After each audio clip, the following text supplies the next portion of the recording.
390, 391, 395, 399 और ये पूरे 400।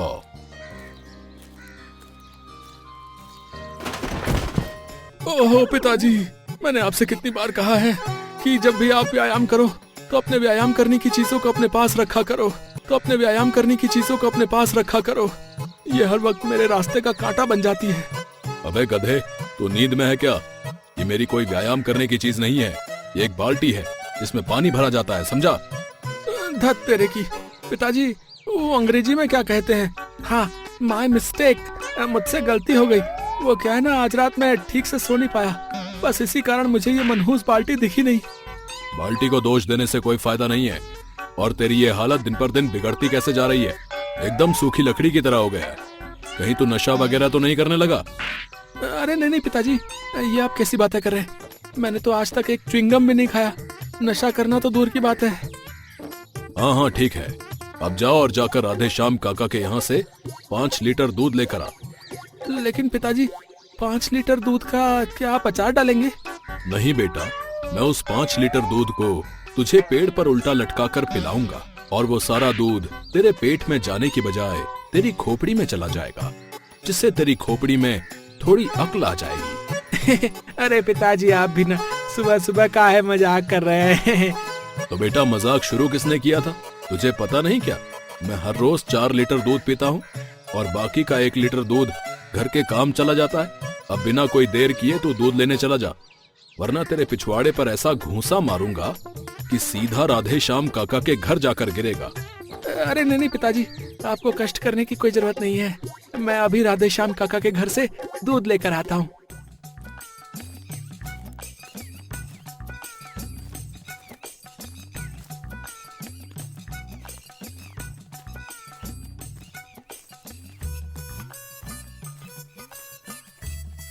अरे काका, ओ राधे श्याम काका, अरे कहाँ मर गए, जल्दी बाहर आओ। अरे क्या हुआ गज्जू, काहे ढैचू ढैचू कर रहा है? आखिर क्या काम है? अरे काका, मैं आपको कितनी देर से आवाज लगा रहा हूँ, आखिर कहाँ थे आप इतनी देर से? अरे बेटा, वो कहा है ना, आज मेरी गाय दूध देने में थोड़ा नाटक कर रही थी, फिर मैं उसको पुष्पा 2 फिल्म दिखाने ले गया, तब जाकर जो है उसने मुझे दूध दिया। काका, आप क्या सठिया गए? गाय भी कभी फिल्म देखती है क्या? अरे बेटा, मैं तो मजाक कर रहा था। तो बताओ, कितने लीटर दूध चाहिए तुम्हें? काका, मुझे 5 लीटर दूध दे दो, आज मेरे पिताजी को ज्यादा दूध पीने का शौक चढ़ गया है। बेटा, तू भी कुछ खाया पिया कर। एक तेरे पिताजी हैं जिनसे पूरा गांव डरता है, और एक तू है जिससे एक मच्छर भी ना डरे। तू भी अपने पिताजी से पहलवानी क्यों नहीं सीख लेता? अरे काका, मुझे ये सब काम में कोई दिलचस्पी नहीं है। मेरा मानना यह है कि इन पहलवान लोगों में केवल हवा भरी रहती है। अब आप मुझे जल्दी से दूध दे दीजिए, वरना पिताजी मुझ पर गुस्सा करेंगे। ठीक है बेटा, मैं अभी तुझे 5 लीटर दूध दे देता हूँ। और फिर राधे श्याम गज्जू को एक पतीले में 5 लीटर दूध दे देता है, और गज्जू वो दूध लेकर अपने घर आ जाता है।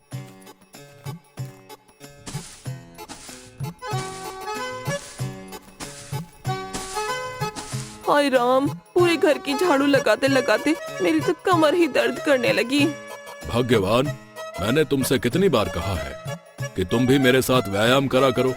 व्यायाम करने से शरीर में फुर्ती आती है और शरीर मजबूत बनता है। कल्लू पहलवान ये कह ही रहा होता है, तभी वहाँ गज्जू दूध लेकर आ जाता है। ये लो पिताजी, मैं आपके लिए दूध लेकर आ गया। लो, आ गया तुम्हारा बेटा। दोनों माँ बेटे एकदम चूसे हुए आम की तरह हो गए हैं। कल से तुम दोनों मेरे साथ व्यायाम करोगे, और व्यायाम करने से किसी ने मना किया तो मुझसे बुरा कोई नहीं होगा। ए जी, क्या आप पागल हो गए हैं? अब इस उम्र में मैं व्यायाम कैसे करूँगी? अब मेरी उम्र व्यायाम नहीं, आराम करने की है। भाग्यवान, अभी तुम इतनी भी बूढ़ी नहीं हुई हो जितना कि तुम समझ रही हो। अगर तुम दोनों मेरे साथ व्यायाम करोगे तो बुढ़ापे में तुम दोनों को लाठी का सहारा लेना नहीं पड़ेगा, समझे? लेकिन पिताजी। लेकिन वेकिन कुछ नहीं। अब कल से तुम दोनों सुबह मेरे साथ जल्दी उठोगे, और आज से तुम दोनों का बाहर का खाना बंद। कल्लू पहलवान की ये बात सुनकर मंजू और गज्जू बहुत ज्यादा डर जाते हैं। हे भगवान, पता नहीं अब कल क्या होगा। हे भगवान, मुझे तो लगता है कल पिताजी हमारा कचुमरी बना डालेंगे।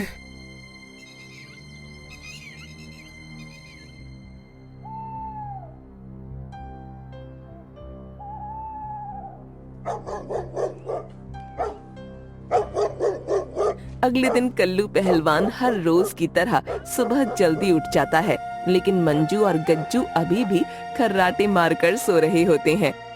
भाग्यवान और गज्जू, चलो जल्दी उठो, सुबह के 5 बज गए हैं, व्यायाम करने का समय हो चुका है। चलो जल्दी से दोनों उठ जाओ। अरे पिताजी, बाहर बहुत तेज ठंड है, और अभी तो सूरज भी नहीं निकला। इतनी ठंडी में हम व्यायाम कैसे करेंगे? थोड़ी देर और सो जाने दीजिए ना। हाँ जी, गज्जू सही कह रहा है, बाहर बहुत तेज ठंड है। अगर हम इतनी कड़ाके की ठंड में व्यायाम करने गए तो हमारे तो हाथ पैर ही जम जाएंगे।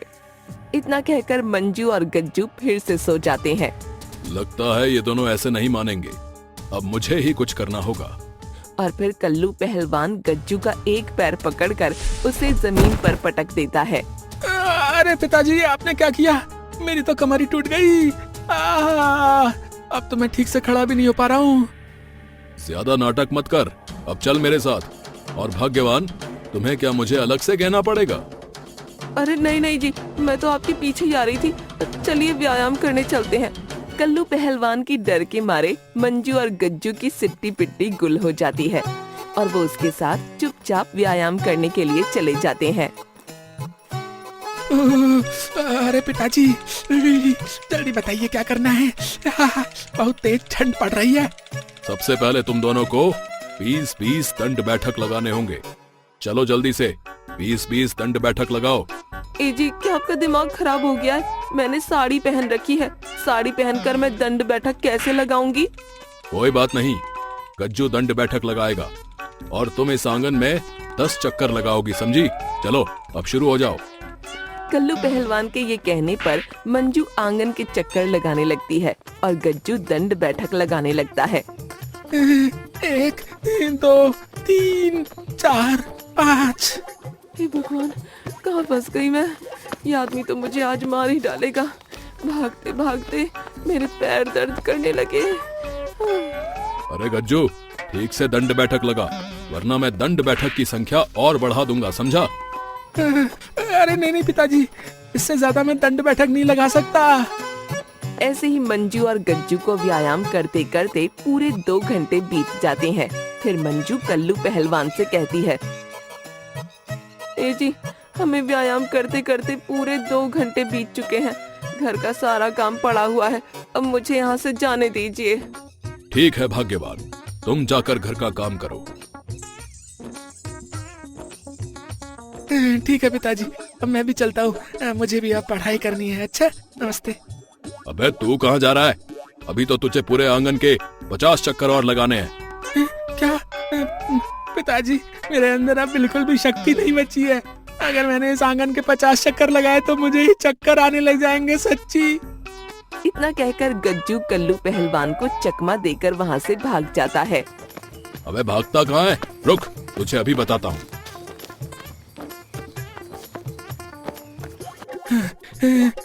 आज तो मैं बाल बच गया, वरना पिताजी तो आज मेरा कचुमरी बना देते। अरे यहाँ पर भीड़ क्यों लगी हुई है? कहीं हमारे गांव में मेला तो नहीं लग गया? अभी जाकर देखता हूँ। इतना कहकर गज्जू उस भीड़ के पास पहुँच जाता है।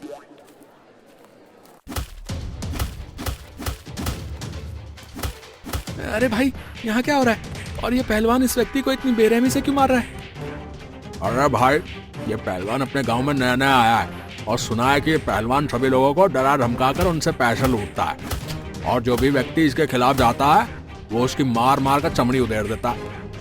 अच्छा, तो ये माजरा है, लेकिन ये तो गलत है। इस गांव में अब मेरा नाम चलेगा, हर व्यक्ति मुझसे थर-थर कांपेगा, और अगर किसी ने मेरे खिलाफ जाने की कोशिश की तो मैं उसे इस व्यक्ति की तरह अपने हाथों से मसल दूंगा। पहलवान जी मुझे छोड़ दो, मुझे छोड़ दो, मेरे बच्चे अभी छोटे हैं, मुझे जाने से मत मारो। पहलवान जी कृपा करके मुझे छोड़ दो। पहलवान को उस व्यक्ति की एक नहीं सुननी और सभी लोगों के सामने उसकी गर्दन वो मरोड़ देता है। ये सब देखकर गांव के सभी लोग बहुत ज्यादा डर गए। इस गांव में अब चलेगा मेरा जलवा और मार मार कर बना दूंगा तुम सभी का हलवा।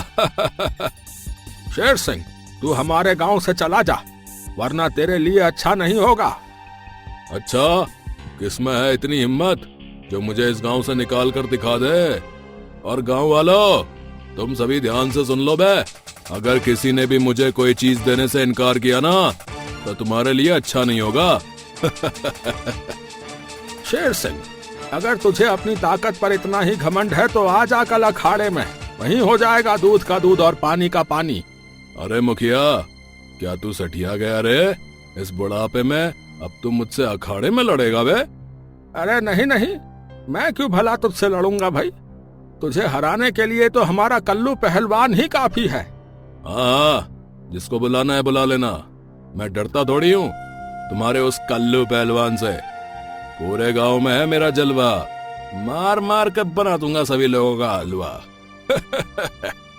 इतना कहकर शेर सिंह वहाँ से चला जाता है।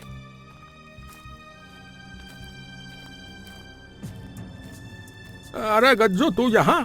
अरे तेरे पिताजी कहाँ हैं? मुझे तेरे पिताजी से बहुत ही जरूरी बात करनी है।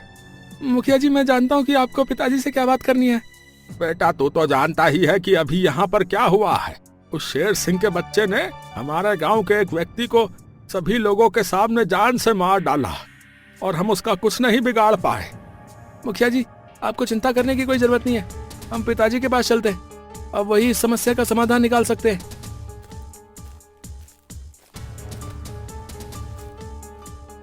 और फिर गज्जू मुखिया जी को लेकर अपने घर आ जाता है।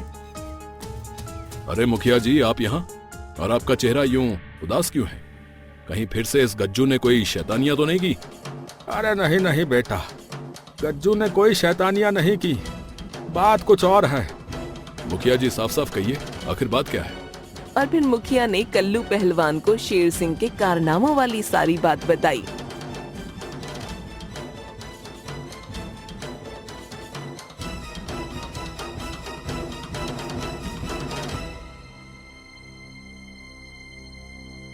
उस शेर सिंह की ये मजाल। मुखिया जी, कल आप अखाड़े की तैयारी कीजिए, मैं उस शेर सिंह को वहीं पर धूल चटा दूंगा। ठीक है बेटा, हमारे गांव की हिफाजत करना अब तुम्हारे हवाले है। तुम उस शेर सिंह की मार मार कर जो है चमड़ी उधेड़ देना। हाँ पिताजी, उस शेर सिंह के एक भी दांत नहीं बचना चाहिए। हाँ मुखिया जी, आप निश्चिंत होकर घर जाइए, मैं कल सब संभाल लूंगा। और फिर मुखिया अपने घर चला जाता है और कल्लू पहलवान कल के अखाड़े के लिए अपनी तैयारी करने लगता है। अगर कल उस शेर सिंह पहलवान को धूल न चटा दी तो मेरा नाम भी कल्लू पहलवान नहीं।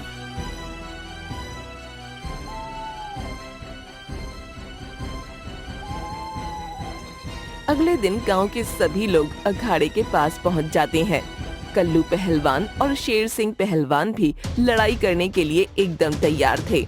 ओह, तो तुम हो कल्लू पहलवान है? हाँ शेर सिंह, आज मैं तेरी मार मार कर खाल उधेड़ने आया हूँ। आज तुझे मेरे हाथों से कोई नहीं बचा सकता। कल्लू पहलवान, इतना आसान नहीं है मुझे मारना है। मैंने हट्टे कट्टे पहलवानों को हराया है। हर गांव में है मेरा जलवा, मार मार के बना दूंगा तुम्हारा हलवा। वो तो अभी पता चल जाएगा शेर सिंह कि कौन है सिकंदर और कौन है बंदर। और फिर कल्लू पहलवान और शेर सिंह के बीच जोरदार लड़ाई हो जाती है। कल्लू पहलवान शेर सिंह को मार मार कर अधमरा कर देता है। पिताजी, इस शेर सिंह के बच्चे को आज छोड़ना मत, इसे मार मार कर इसके सारे दांत तोड़ दो। अरे नहीं, ये क्या हो रहा है? मैं इस कल्लू पहलवान से नहीं हार सकता, मुझे जल्द ही कुछ करना होगा। और फिर शेर सिंह पहलवान अपनी लंगोट में से एक जहरीला पाउडर निकालता है और कल्लू पहलवान की आंखों में भर देता है। ये मेरी आंखों में क्या चला गया? मुझे कुछ दिखाई क्यों नहीं दे रहा है? मेरी आंखों में बहुत तेज जलन हो रही है। यही सही मौका है इस कल्लू पहलवान को हराने का। मैं अभी इसके हाथ पैर चटका देता हूँ। कल्लू पहलवान की आंखों में जहरीला पाउडर चले जाने की वजह से उसे कुछ दिखाई नहीं देता और यही मौके का फायदा उठाकर शेर सिंह कल्लू पहलवान को बहुत मारता है और उसका एक हाथ तोड़ देता है। शेर सिंह, मैं तुझे छोड़ूंगा नहीं। तूने मेरे साथ ये अच्छा नहीं किया। इतना कहकर कल्लू पहलवान वहीं पर बेहोश होकर गिर पड़ता है। देखो गाँव वालों, देखो, मैंने तुम्हारे इस कल्लू पहलवान को धूल चटा दी। मुझे कोई नहीं हरा सकता। हर गांव में है मेरा जलवा। मार मार कर बना दूंगा तुम सभी लोगों का हलवा। इतना कहकर शेर सिंह वहाँ से चला जाता है।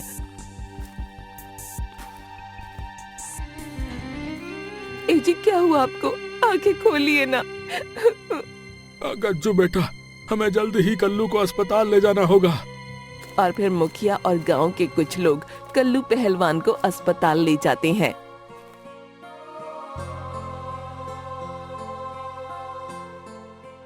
डॉक्टर साहब, क्या हुआ है हमारे कल्लू पहलवान को? ये आखिर बेहोश कैसे हो गया?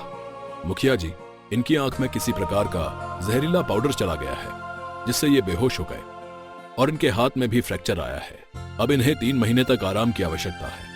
डॉक्टर साहब, क्या अब हम कल्लू से मिल सकते हैं? जी हाँ, अब वो खतरे से बाहर है। अब आप तीनों उनसे मिल सकते हैं।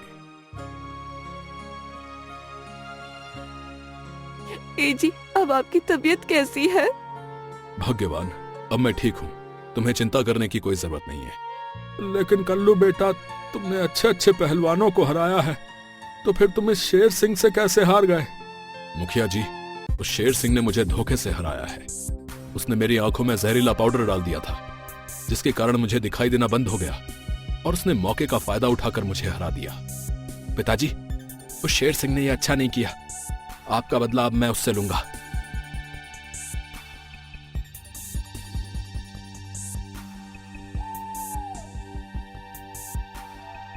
अगले दिन कल्लू पहलवान की अस्पताल से छुट्टी हो जाती है और वो अपने घर आ जाता है, लेकिन उसके हाथ में फ्रैक्चर था। अब वो 3 महीने तक कुछ नहीं कर सकता था। ऐसे ही कुछ दिन बीत जाते हैं और फिर एक दिन, बेटा, तू बाजार जाकर थोड़े फल ले आ। फलों का जूस पीकर तेरे पिताजी को थोड़ा बेहतर महसूस होगा। ठीक है माँ, मैं अभी बाजार से फल लेकर आता हूँ। इतना कहकर गज्जू फल लेने के लिए बाजार चला जाता है।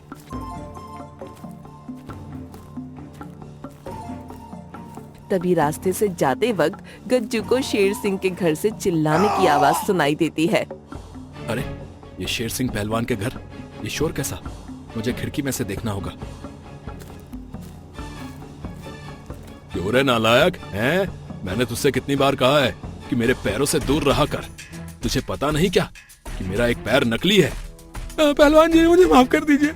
यहाँ से जाते वक्त मैं आपसे टकरा गया और गलती से आपके पैर में चोट लग गई। ठीक है, अगली बार से ध्यान रखना। अब जा यहाँ से और जाकर अपना काम कर। और फिर वो नौकर वहाँ से चला जाता है और शेर सिंह अपना एक नकली पैर ठीक करने लगता है। अरे बाप रे बाप, इस पहलवान का तो एक पैर नकली है। मुझे तो अपनी आंख पर विश्वास ही नहीं हो रहा।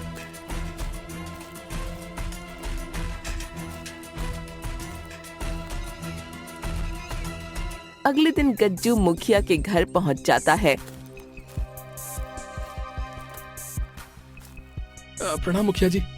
अरे गज्जू, तू यहाँ? सब ठीक तो है ना? मुखिया जी, मैं उस शेर सिंह से अखाड़े में लड़ना चाहता हूँ। क्या? गज्जू, ये तो क्या कह रहा है? तू शेर सिंह का मुकाबला नहीं कर सकता। तुझमें इतना बल नहीं है कि तू उसको हरा सके। मुखिया जी, मेरे पास बल नहीं है तो क्या हुआ? मेरे पास बुद्धि तो है। मैं उसे अपने दिमाग से हराऊंगा। आप बस अखाड़े की तैयारी कीजिए, बाकी सब मैं संभालूंगा। ठीक है बेटा, जैसी तुम्हारी मर्जी।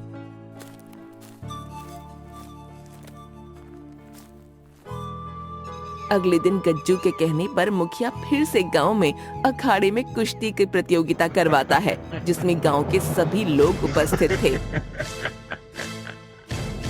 अरे मुखिया, ये तूने किस सूखी हड्डी को मेरे सामने खड़ा कर दिया रे?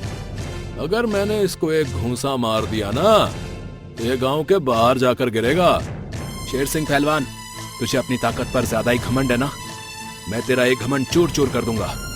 और फिर गज्जू और शेर सिंह के बीच लड़ाई शुरू हो जाती है और गज्जू उसे मारने की जगह उसके पेट में गुदगुदी करने लगता है।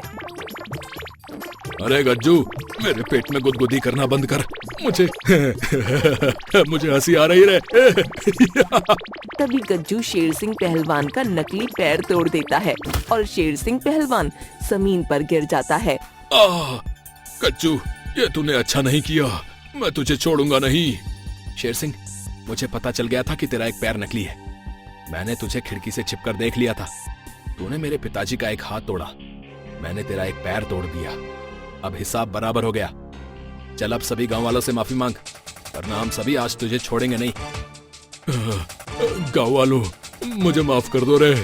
मैंने तुम सभी पर जो अत्याचार किए हैं, उन सभी अत्याचारों के लिए मैं तुम सभी से माफी मांगता हूँ।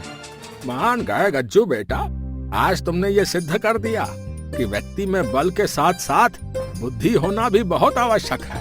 गांव के सभी लोगों ने गज्जू का धन्यवाद किया और शेर सिंह को उसके किए हुए अत्याचारों की सजा मिल जाती है।